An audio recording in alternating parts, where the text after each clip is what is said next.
on your yarmulke. Here comes Hanukkah. So. Hey, happy You're on Hanukkah to all of our Jewish friends out there. This is the Colonel and Mr. Bigg. How you doing, Colonel? Well, we've had our troubles this morning as we just cannot get things to work. So we're coming to you from my iPhone. So hopefully when I edit, it still works. Well, yeah, we Colonel moved his studio down a couple floors in order to get our special guests in today, and so we finally, after about an hour, worked through all the glitches. We hope, and hopefully you'll be able to hear this fine. But go ahead and introduce our guests there, Mike. Will do. I'm very excited, and we have a very special guest today. This is Lee Zebro. I met Lee. He lives right down the hall from me. Coming home one day, we were on the elevator, and I introduced myself and asked where Lee was coming from, and he said he was coming from the VA, and he's got a piece of shrapnel that is still working its way out, right? It's still working its way out. So we got talking, and we've met a few times and gotten together, did some UTV ride, and went out to lunch and become good friends. And Lee's got a great story that we thought we would share. Probably would have been better over Veterans Week, but I don't think we had met then. So we thought we'd have Lee on now. So welcome, Lee. Thank you very much for having me. Well, this is as close as I've been to a colonel since I had lunch at Kentucky Fried Chicken. So, So I can trust me, Lee. Mike is the original recipe. Well, it's an honor to be with Colonel Mike Murphy, no question. Thanks. Hey, Mike and Lee, before we get started, I real quick, I just found something yesterday, and it came across. I thought it's very apropos to what we're going to talk about today. But yesterday, December the 13th, was Wreaths Across America Day, and I don't know if you know about Wreaths Across America, but a lady by the name of Morel Worcester she owns Worcester Wreaths in Harrington, Maine. In 1992, had some excess wreaths left at the holidays, and contacted her local her congressman or state representative, I guess, and wanted to know what she could do with them. And he arranged for her to take her excess wreaths to Arlington Cemetery. Right. And in 2014, there was 226,525 wreaths, and today there's over 3 million, and there's 4 million volunteers. And I just thought that was exceptional. We see how much bad is going on out there, but there's still 4 million volunteers, and there's a lot more people than that certainly loves America and appreciates what our veterans have done for us. And I thought that was pretty exciting. Tommy, back in either 2015 or 2016, when Jill and I were living in DC, we lived right across from the Pentagon where I was working, and we went over and laid wreaths one day. And I'll tell you, to be down by the front gate when all of those semis start pulling in, and the VIPs that are leading, and the cops, and all the the lights are going, and the truckers are honking their horns, and it is extremely moving to see all the semis come in. And then we actually went to kind of a back part of Arlington where there weren't so many people, and they had a semi sitting back there, and you'd go up and they would they wanted you to take one wreath at a time, but that would take forever. So they would give us two, and then you lay the wreath, say something special, to yourself and to the, the person buried under that headstone. And it's just an extremely moving and I just felt very privileged to be able to do that. So wonderful, wonderful tradition. Yeah, they go to over 6,000 cemeteries, they said, now throughout the country, and it's just amazing that they have that many volunteers in it. I think it's in all 48 states anyway. I don't know about 50, but it's in 48 states. So it's. I thought we were going to have Lee on. I thought that was pretty apropos to bring that up. Well, and I had a chance to do the honor flight back in May, Tom, and just seeing Arlington is just an amazing experience, period. So a bunch of you went to the airport and they flew you directly to DC? And yes, correct. Yeah. And it was a one-day fly down, come back in the evening, but yeah, just see all the sites, basically see all the monuments, and spend some time really talking to the people there in Washington D.C. and amazed at the respect we got there that we didn't get coming back from Vietnam. Yeah. Great. That's wonderful. We did that once too, Tommy. Jill and I went up to La Crosse and welcomed an honor flight back. And Tom Treppus's father was on that flight, and he was a Korean veteran. And just to see the tears and emotions when these people get off the flight is just amazing. I mean, the day out in DC is wonderful, but they're getting the respect and the welcome home that they didn't get the first time when they came Yeah. home back, either Korea or Vietnam. Yeah, I mean, of course, I was in college at that time, but, just it was terrible how how you guys were treated, and, I had interviewed a Vietnam vet for Veterans Day, and a good friend of mine, we have breakfast every week, and he said the same thing, said they were told when they got back to not even mention them that they'd been to the Vietnam War because they was afraid what people would say and do to them. So, Yeah. Yeah, it was pretty well. It was very ugly at the time. Obviously, you had all the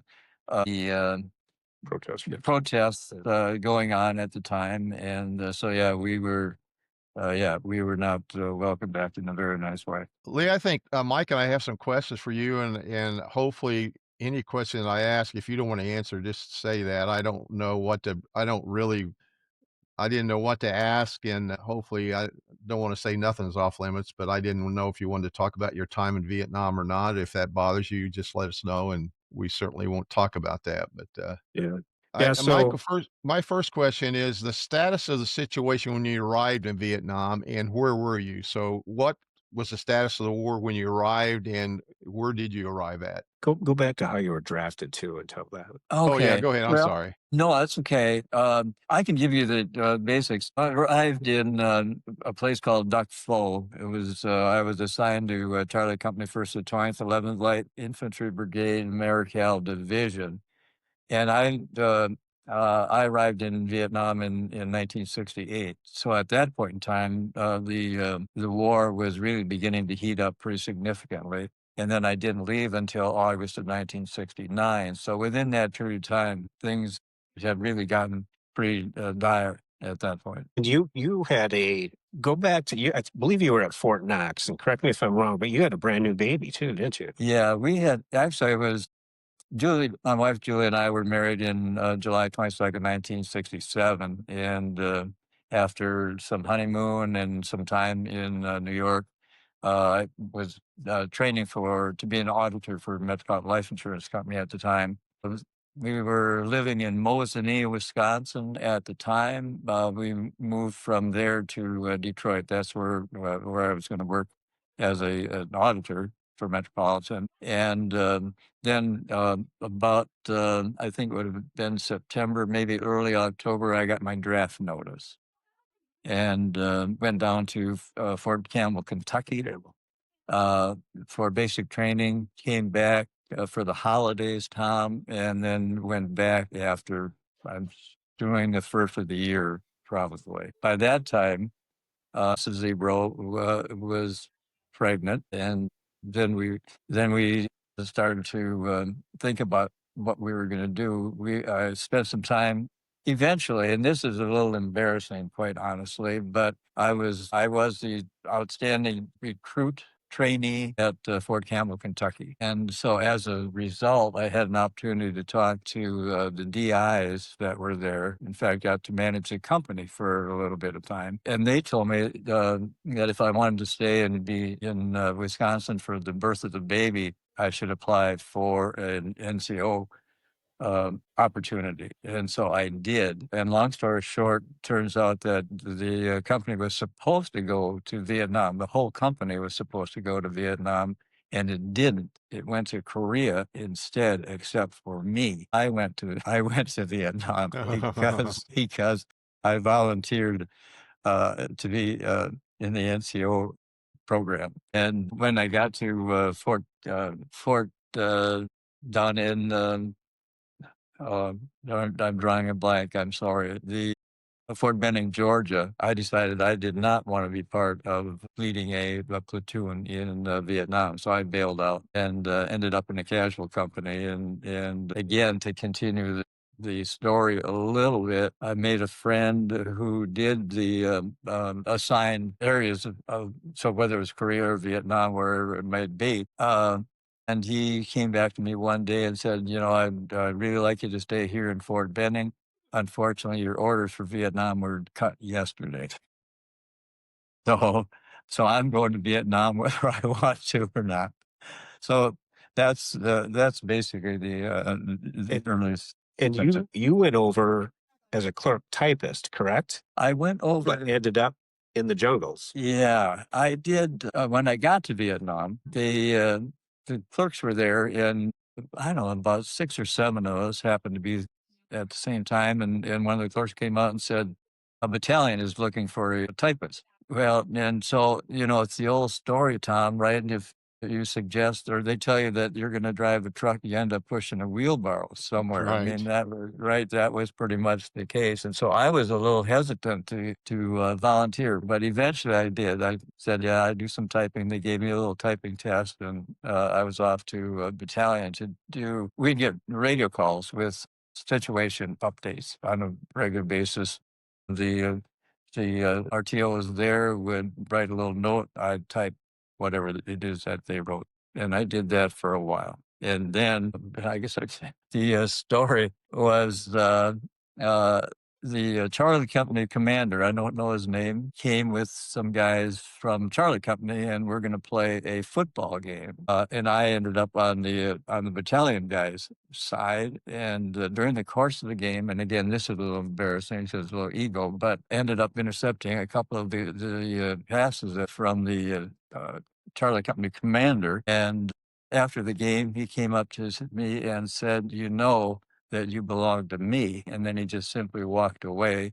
The next morning, Captain Bainbridge came and told me to pack up my gear and report back to Charlie Company.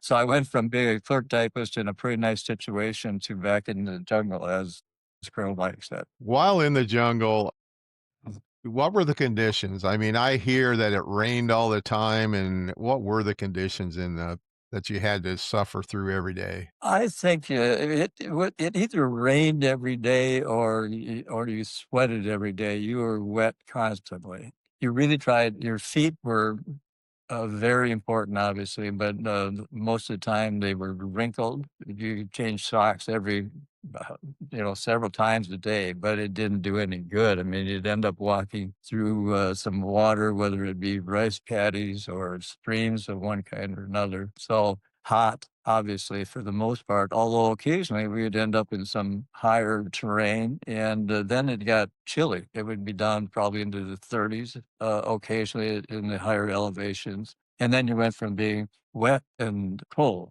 or wet and dry, or wet and just simply wet, or to wet and cold. So it was, there was no good medium there. Yeah, you were just generally wet.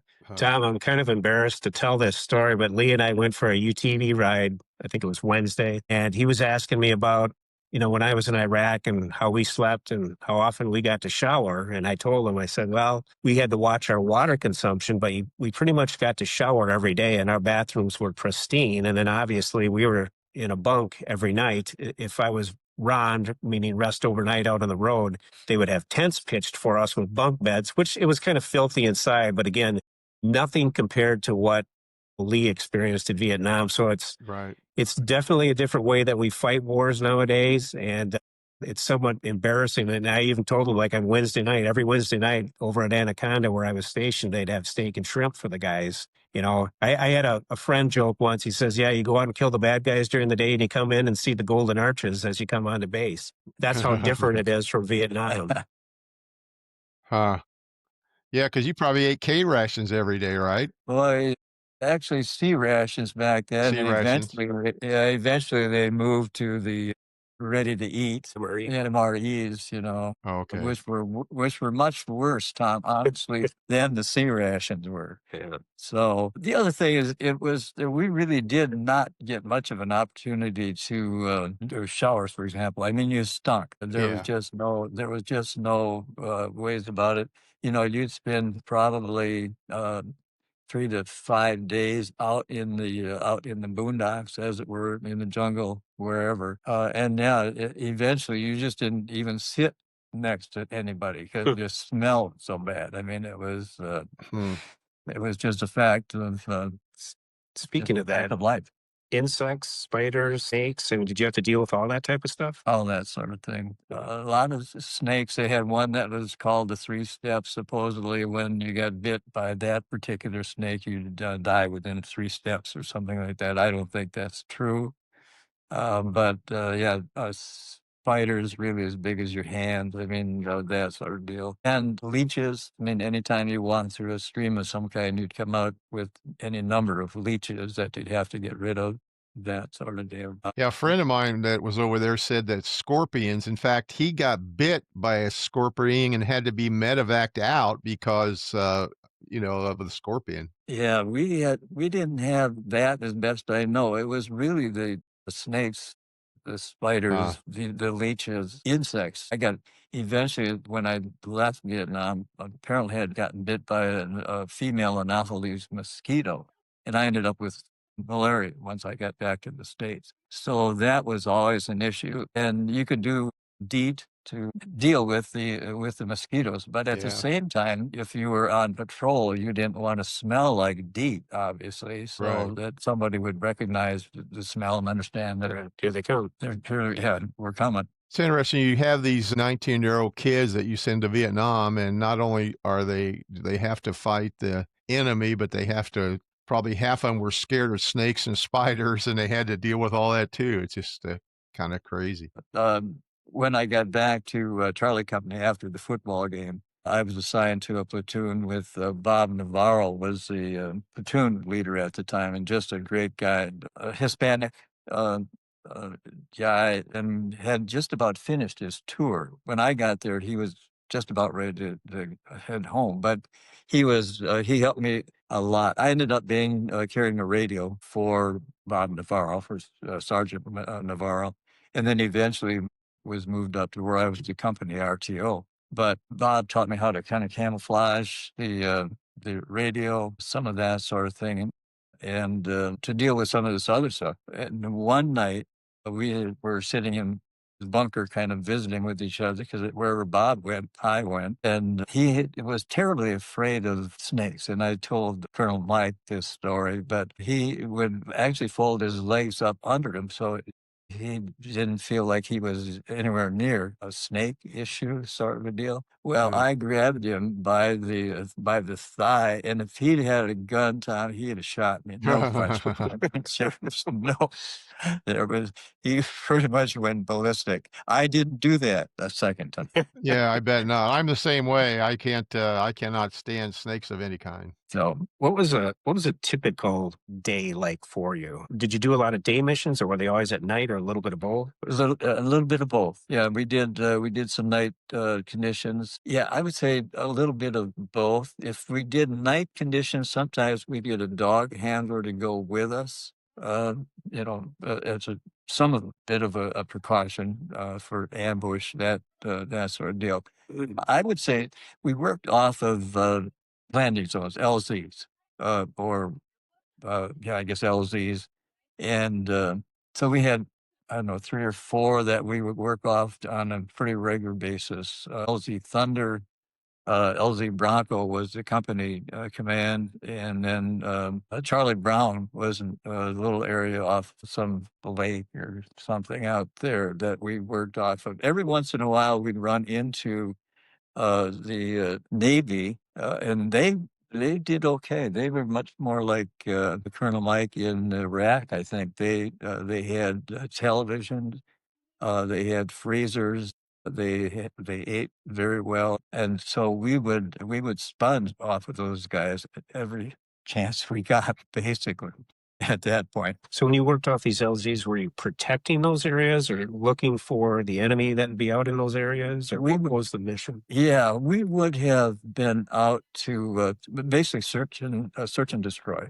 So we'd go out. Sometimes it was just a platoon would go out and do a recon of one kind or another. Sometimes it would be as much as the company, depending on what the intel was telling us at the time. So, but when it was just a platoon, 9 times out of 10, we'd just go off the LZ for a day, do a search and destroy. Sometimes we'd find some stuff, quite frankly, sometimes we didn't, but we did look. And then you get back to the LZ at the fire base. Then we would go on guard duty for the most part because there would be mortar attacks, there would be small arm attacks, there would be people trying to sneak through the wire. I mean, it was so you were on your guard basically 24 hours a day. Any issues coming home from the war? I mean, horrific thing over there, but did you have any issues besides the shrapnel in your leg, of course, but, I mean, from a mental standpoint, anything bothers you today, even today, or Yeah, there were, but I came back, and again, I told you that I ended up with malaria, and that almost right. killed me. That really did. I was running 105 to 107 degree temperature. At the same time, I was so cold, I would shiver so hard my body would hurt. My wife happened to be a nurse at the time, and so she called the hospital and talked to the doctor. He suggested she put anything that we had frozen, meat, ice cubes, anything, wherever my body folded, under the arms, under the legs, and that brought down the temperature. And then I ended up at the hospital, and they made me run through one additional seizure so that they could show the interns there what malaria looked like. 'Cause it was Detroit.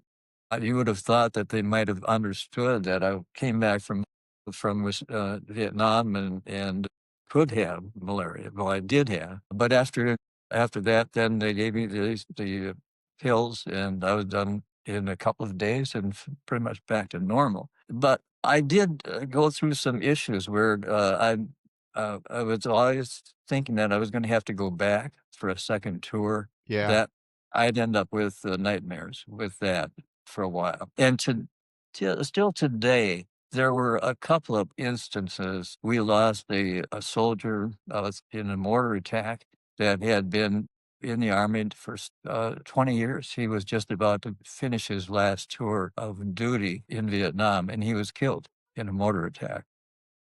Um, we ran into we basically battled two different groups. We battled the Viet Cong, which was not as bad as the NVA, North Vietnam. North, the NVA was well stocked, was well trained, was well armed. And if you ran into those guys, and we did one time, ran into a battalion of that crew, uh, and ended up fighting that battle for about 4 or 5 hours, I think, at the time. We ended up losing 9 guys that was killed, and I don't know how many people injured. Bravo Company came in from the other side, and then we pretty much took care of that battalion of the NVA. But the price was, as I said, at least 9 Hmm. guys were killed, and again, a bunch injured. So I mean, it wasn't a lot. I did tell Colonel Mike, though, that we did come under fire quite a bit. Every 3 to 4 days as we'd walk off of the LZ, somebody just decided that they were going to pick up a gun and just let us know that they're there. Huh. Tell us about your shrapnel the day you were wounded. What happened there? I did, I carried a radio, and we were on APCs, armored personnel carriers, and I was sitting on top of one as we drove into this area. Well, all of a sudden we came under some small arms fire, and I was thinking I'm just really just a sitting duck, obviously, at that point. So I jumped off, fell down, almost got backed over by the APC.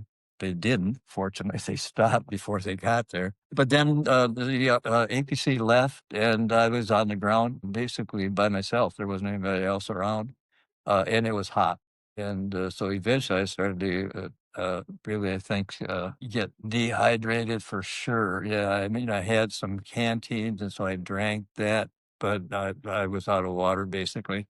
Couldn't walk. Couldn't. Yeah, I was still on the ground, not because supposedly the bad guys were still in the area, is what I was told. Anyway, so I finally, I was either going to die out there of heat prostration or get shot. So I got up, ran to area where there were another 3 or 4 guys in a bomb crater. I got in there, but then I was hallucinating by that time, and so Huh. I kept trying to crawl out of the bomb crater.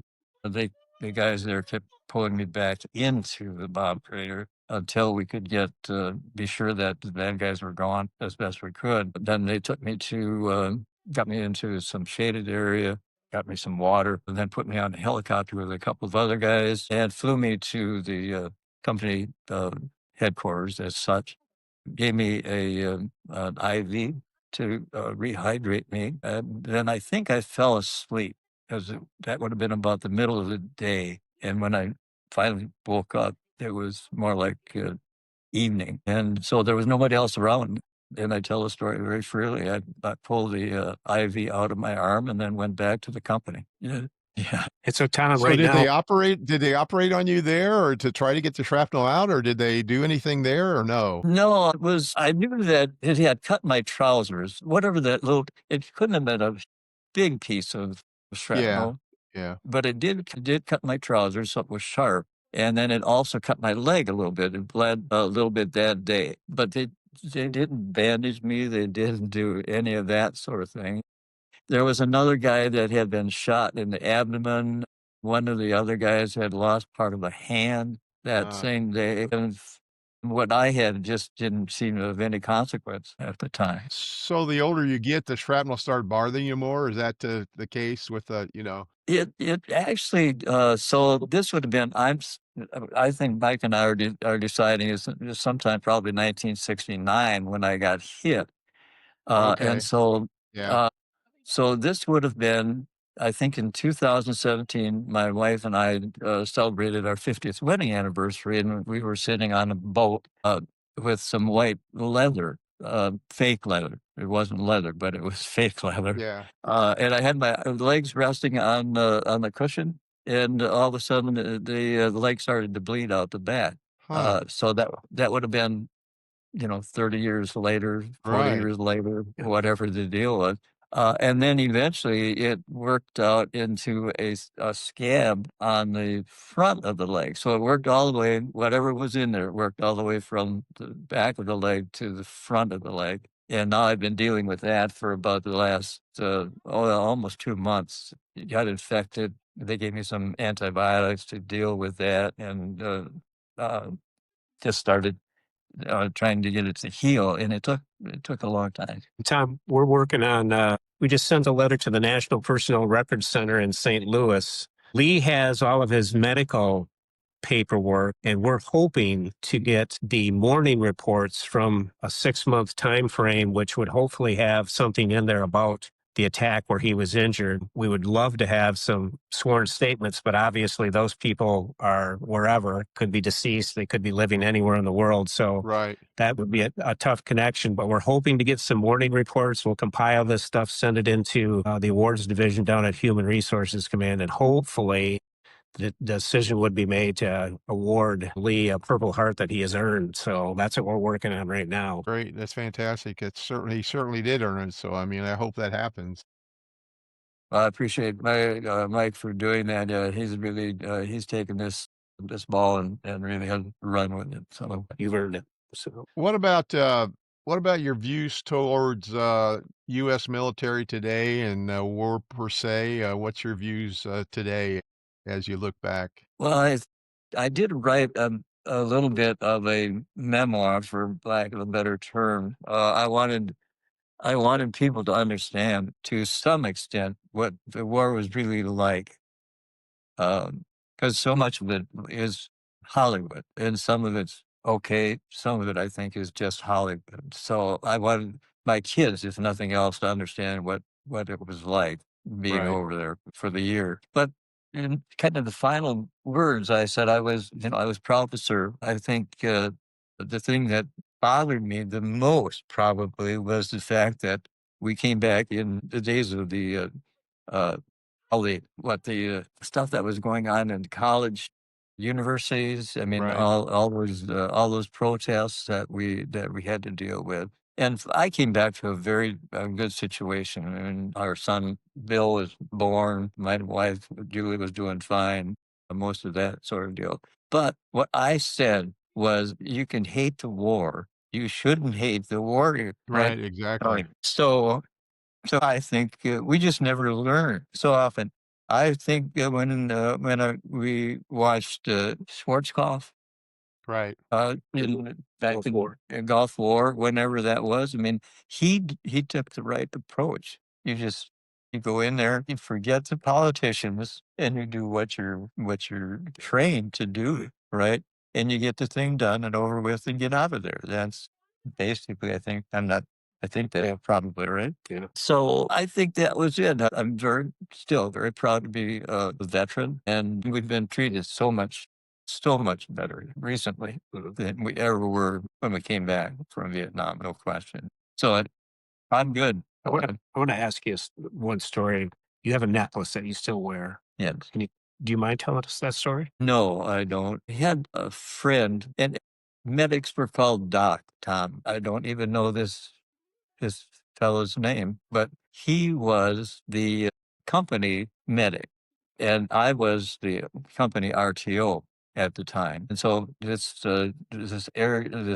fight that I told you about, where we lost at least 9 guys and a lot more, right, in wounded. But the medic came back. We got hit first of all by 3 or 4 mortar rounds that the NVA fired from there. And then I think the guys up front took care of that. They wiped that out. So we were done with mortars. But the small arms fire did continue for several hours there. Medics came back, kind of basically pulling a radio. So I'm assuming that one of the RTOs was probably wounded or killed at the time. And the medic came back and talked to Doc, the company medic, and said, virtually every medic is either dead or wounded. And he suggested that Doc go down and help. So Doc did. He said, Lee, I've got a terrible feeling about this. But he picked up his bag, and I'm going to get a little emotional. Picked up his bag and went down there and was killed, ministering an IV to one of the wounded. And he had made you a necklace? He had gone to Bangkok for his 7-day R&R, and he bought a bunch of these necklaces that were woven in one piece. There wasn't a clasp on it as such to connect it. So Right. he came back, and I don't know, he paid like $1.50 a piece for them or something like that. It wasn't a huge deal, but he gave me one, and I still have it. Now I've broken it a couple of times, but I still have it. I Well, still that's have something it. that's something you'll never want to get rid of. It's it's I never served, but the stories I hear, my dad did, but the stories I hear from you and Mike and other friends, the brotherhood when you are serving like that, it's got to be greater than any brotherhood I think there is anywhere else in the world. So Yeah. when Well, something I like will that never. happens, you know, Yeah, I'll never forget. I'll never forget the incident, certainly, and I wish I knew uh, his name. I said it's just they were always just Doc. I mean, interesting. that was pretty much the I'm sure there's situation. records somewhere, but finding them probably would be almost impossible. I mean, even Yeah. We're hoping these records that we sent for, maybe they'll shed some light. There'll be some names in there. And yeah, it'd be great. so we're hopeful. Hopefully, but I think you can hate the war, you just shouldn't hate the warriors. That's right. I sure as heck didn't want to be there, right? And I don't know I don't know of anybody that did particularly want to be there either. So anyway, that's basically the story. But I really wanted I wanted my wife Julie to really talk about what she experienced being alone with basically a brand new baby. Right. And, fortunately, she had her parents were very supportive. They obviously took her in and took care of her and did all of that sort of deal. But I can't imagine from a woman's perspective, you have no idea if your husband is alive or dead.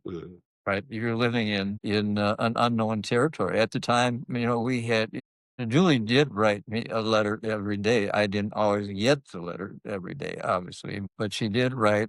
The only way that I had to communicate was basically the same way, write a letter, or we did have a little recorder. And so I'd record some stuff and then mail it. Well, it would take several days to get through. So she never knew if I was dead or alive. And I can't imagine what kind of stress that would be. As opposed today, I mean, you could FaceTime and do things like that all the time, which back then you could never do. You wouldn't know probably for weeks what was going on. So, Yeah. Yeah. uh, So, but she never, she didn't do it. But I would have, I think it would have been at least interesting for. Yeah, yeah. I mean, it probably was similar to. I mean, we happened to live in Wisconsin when Mike was sent over to Iraq, and it was certainly part of him leaving, and knew his wife and his kids, and I think while he was gone, I think a village took care of her. I think a lot of people, the whole town, a lot of friends, just made sure that. But at night, I'm sure alone, she certainly thought about where Mike was and what was happening to him, and but back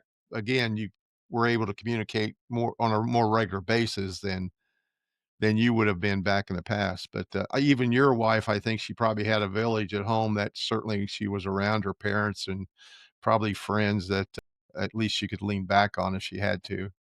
Yeah. Well, her mom and dad took her to basketball games in this little town of Mosinee, Wisconsin, and typically the referees would come and threaten her to throw her out because she was being a problem child. Well, I can So relate to that. We both did. so I don't know that they ever did throw her out. But they certainly made the threat. I'll tell So you a real quick story about that. It brings up a story.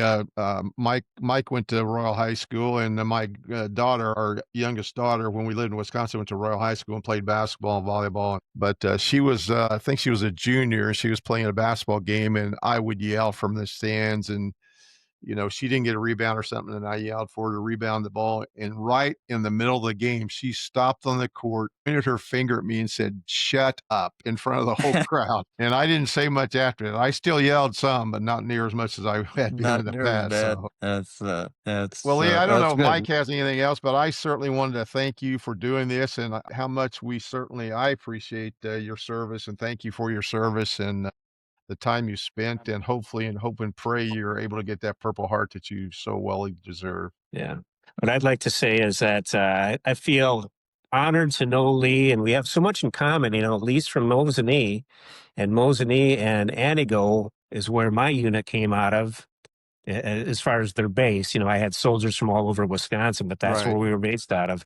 Antigo and Mosinee. Lee has a Bronze Star, earned a Bronze Star. I earned a Bronze Star. He has his Combat Infantryman's badge. Same with me. But just to know this guy and to just feel, I'm just honored as a fellow veteran and a friend just to know you, and that you were able to share some of your story with us. And you deserve every accolade that you get, Lee. You earned it. I Without appreciate that. question. Tom, thank you too for taking the time to do that. I got a little emotional. I didn't think that was not going to Well, happen. Mike and I both are. I cry at commercials, so I get pretty emotional too. So I'm Same here. Yeah. So anyway, so I appreciate the both of you very much for doing this, and I'm hoping I shed some light.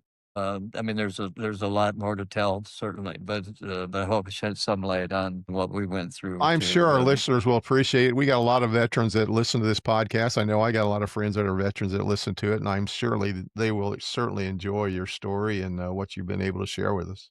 Sounds good. Okay, well, and again, appreciate what Colonel Mike is doing in terms of attempting to secure a Purple Heart. It would be nice to have it. And again, at the time that we were going through that, it was the least thing on your mind, obviously. Well, you got somebody in your corner that's going to work as hard as possible to get it done, and if it can possibly get done, it will get done if Mike's working on it, because he's the type of friend that'll give you the shirt off his back, and I know from that standpoint, he'll do everything he possibly can in his power to get it done. So, And I've got people I can reach out to that used to work at Human Resources Command and out at the Pentagon, and so hopefully we can make this happen. and maybe when you get that, we can have a little celebration. So that'd be great. We're gonna have a ceremony. Absolutely. I'll bring the bourbon. Well, and I really have enjoyed spending, well, first of all, meeting Mike and Jill. Certainly, they're just a great couple and a real support for me. In fact, I told their son Sam when I met him yesterday. I said his mom and dad were basically babysitting me at this point. It's been great. So, and obviously very much appreciated. Should we leave it here for this week, Tommy? It's up to you. Yeah, it's 45 minutes. I guess we can. I wanted to first of all say I'm wearing Alaska sweatshirt and an Alaska hat for Okay. two reasons. One is because yesterday I spent about an hour and a half out shoveling snow, 6 inches of snow we got, and had to go back out again this morning when it was 20 below zero shovel snow. And then I also wanted to wear this just to let our listeners know that we've got a new segment coming up in future podcasts that we're going to talk about. It's going to be a travel segment. We're going to be talking about different places that Mike and I have visited and bring to light maybe some areas that you guys listeners haven't been to. And that saying is going to be called These Pigs Went to Market. So these two pigs went to market, and we're going to be talking about travel. So again, we encourage you to listen to this, share it with your friends. Mike's will put it on YouTube and Spotify, and I believe Instagram, like he has in the past, and this coming week. And hopefully you enjoyed our time that we were able to spend with Lee. And certainly thank all of you for listening. And we'll get into the numbers and all that stuff next week when we meet next week. Yeah, and I want to say, if you're listening on YouTube, go to Spotify if you have Spotify and just subscribe. It costs nothing. It would boost our numbers and it would mean a lot to us. And please leave a comment. We always love the comments. So Yeah, we had a great comment from my buddy Double A last week, and just leave a good comment, good or bad. We want to hear the bad ones too. We don't yeah, necessarily. We want to know absolutely. how we can get better and increase the listening audience of this podcast. And not that we want anything monetarily to come out of it, but we certainly enjoy doing it and want to get it to as many people as we possibly can. Yeah. Tommy, you have a great week. Lee, You thank too. you for being on. Well, Tom, thank you. And I hope to meet you when we come up and visit sometime. I don't know when we're coming, but we'll be up there, and look forward to meeting you. And we certainly appreciate you sharing your story with us, Lee. And have a happy holiday. yeah, Merry Christmas, Happy New Year's. Have a good week, Tommy. You too. Take care. All right. Yep. See ya. Love you. Love you.